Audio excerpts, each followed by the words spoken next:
सर्वमंगलमांगल्ये शिवे सर्वार्थसाधिके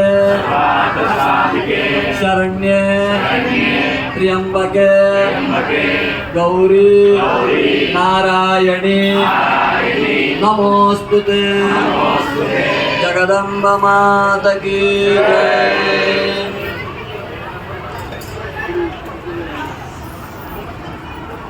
ఇది ఆనందోత్సవం, ఇది కార్తీకోత్సవం, ఇది మహోత్సవం. వేలాది సంఖ్యలో స్త్రీ పురుషులు పిల్లలు పెద్దలు అందరూ రావడం,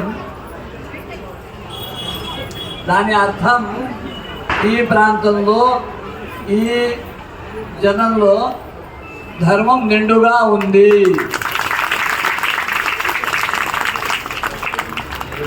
ధర్మాన్ని కాపాడే ఒక సత్సంకల్పం, సత్ప్రవృత్తి, సదాచరణం మన అందరి కుటుంబంలో, మన అందరి హృదయంలో నిండుగా ఉంది.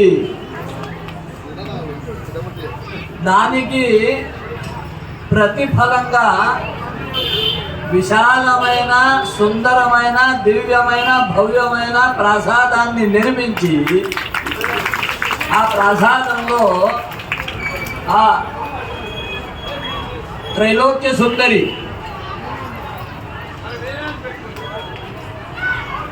పరాంబ దుర్గా పరమేశ్వరి అన్ని పరివార దేవతలతో పాటు విధి విధానంగా స్థాపింపబడుతుంది. అంటే మన ప్రాంతంలో ధర్మం నిండుగా పూర్తిగా స్థిరంగా ఉంటుంది. ఆ ధర్మాన్ని మనము ఇప్పటి వరకు ఏ విధంగా ఆచరిస్తూ ఉన్నాము, ముఖ్యంగా మన పిల్లలకి, నెక్స్ట్ జనరేషన్ వారికి నేర్పడం, వారితో ఆచరింపచేయడం చాలా చాలా అవసరం. దీనితో పాటు ఎట్లా అయితే జ్వాల వస్తే పొగ కూడా వస్తుంది, పొగ రాకుండా జ్వాల ఉండదు. అట్లా అధర్మం అవగుణాలు లేకుండా ధర్మం కూడా ఉండదు. సో మనము ధర్మం చేస్తూ అధర్మాన్ని విడిచిపెట్టడం, అది ధర్మాచరణం కంటే గొప్పది. మన దగ్గర ఉన్న అవగుణాలు, చెడ్డ అలవాట్లు విడిచిపెట్టడం చాలా గొప్పమైన ధర్మాచరణం. అటువైపు దృష్టి ప్రసారించాలి. తర్వాత మనలో ఐక్యం, ఏకత్వ భావం అనేది చాలా చాలా అవసరం. ఎందుకంటే దుష్ట శక్తులు విపరీతంగా ప్రయత్నంలో ఉన్నాయి. దీనికి ధర్మాన్ని నాశనం చేయాలి, సత్ప్రవృత్తిని నాశనం చేయాలి, అంతటా అధర్మ సామ్రాజ్యాన్ని స్థాపించాలి అని వాళ్ళ కోరిక.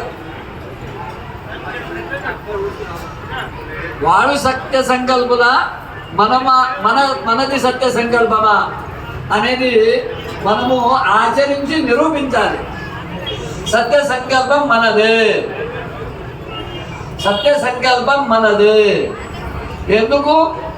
మన సంకల్పానికి ఆధారం వేదాలు, మన సంకల్పానికి ఆధారం పురాణాలు, మన సంకల్పానికి ఆధారం దేవతలు, మన సంకల్పానికి ఆధారం ఋషీశ్వరులు, మన సంకల్పానికి ఆధారం రామాయణం, భారతం, భాగవతం, మన సంకల్పానికి ఆధారం మన పూర్వీకులు, మన చరిత్ర, మన సంస్కారాలు.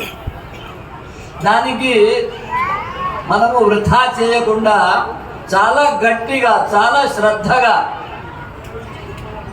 మన సంకల్పాన్ని స్థిరంగా, దృఢంగా నిజమవ్వాలి అని అహర్నిశం ఏకీభావంతో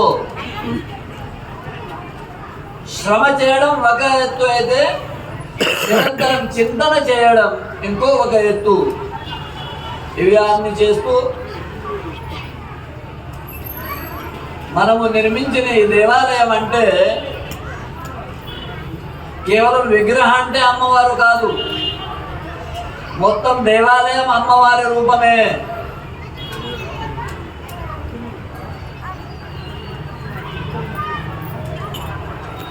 శాస్త్రంలో అయితే ఏం చెప్తారు అంటే, యా దేవి సర్వభూతేషు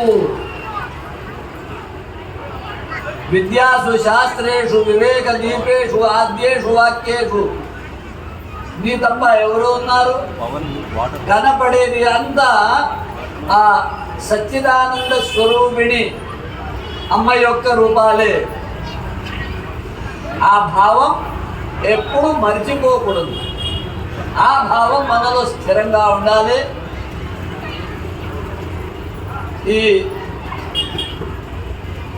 ఇప్పుడు కార్తీక మాసంలో ప్రతిష్ఠా నిమిత్తంలో మనము ఏ విధంగా అందరూ కలిసి వచ్చాము, పెద్దగా శోభయాత్రని, పెద్దగా జలయాత్రని నిర్వహించాము. ఇది ప్రతి సంవత్సరం, వచ్చే సంవత్సరం దీనికంటే అధికంగా